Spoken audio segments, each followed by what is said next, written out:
Mr. Ramo. Lakain kan mga adlaw nga nang inabuhi nga krimen March 1 sa Baduhan gabi. Sir, nakapagto ko sa eskwelahan, sir. Naging mo kasi kami ito project. Ang siya gabi na kami natapos kay pag kinabukasan, deadline na ito namin project, sir, ang pagpasa. Nagbase ang gipagyanan na yung mga classmates. Kung nag-imo ka may project, di ba rin ka mang punungan to? Yun, sir. Kaya ito nga daw, sigurado talaga ako na naging mo kami itong project. Ito na yung maging pagyanan, sir.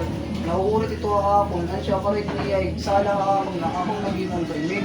Nagbibinuwa ito na yung maging pagyanan, sir. Kaya ito nga adlaw, naging mo talaga kami ito. Kaya kinabukasan, deadline na, dapat matapos namon, ang siya managabihan kami. So, karayag signon, ato na mong gipagyanan na yung mga classmates is nagbibinuway ratanan. Kaya nira kasi yakan nga, ikaw mismo nga wari ka bumuling pag-imo nirang project.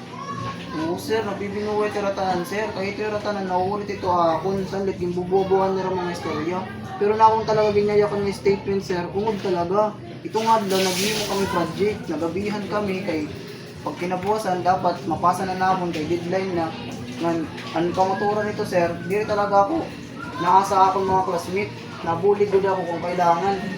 Ano siya nga, gipirit ko nga, basta masakit ito nga akong puno, itong adlaw. Gipirit ko makabulig. Kailangan matapos namong project. So, karayag signon yung mga classmates nagbubuwa. Oo, sir, mga buha akong talaga taratanan, sir. Nabibinuwa ito. Kaya nauulit ito ra ako. Kaya naman nira mauulit tayo mo. Sir, ito tanan ka sir, mga tuway ito na estudyante, sir. Ako kasi pasaway ako aamon. Ang nga, ito yung tanan, nauulit ito aakon. Nagbibinuwa-buhay ito mga istorya para ako talaga madiin na ako nagbuhat ang krimen. Kaya karag nira, matanggal ako ay reception.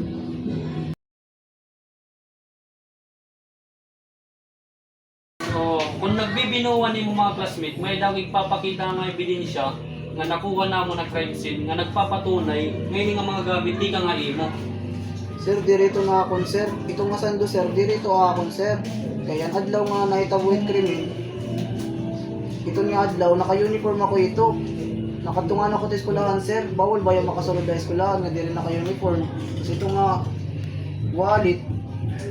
Di rin akong maharap kung ang kanay ito. Dirito na akon, sir. So, hindi nga wallet, pagkita namon, may da ID nga sulod, nga nagpapatunay, nga imo ini. Dirito akon, sir. Dirito maharap kung kaya nga akong ayun, sir. Yan, kaya no ka man nakasunod na ispilahan, nga wari ka man darang ID. Diri man napasunod ispilahan, nga wari ka darang ID. So, kaya no ka ba magbubuwa? Ipipinapunan mo pati mo kalugaringon, amin nala kay kanan naman naging pagyanan na yung classmate. Yes. Wari ka talaga nga itong pag-imo niyong project. Sir, nabibinuwa ito ra, sir. Kung wala akong ginayakan, sir. Tuhod ka mo akong, sir. Uri ako sala.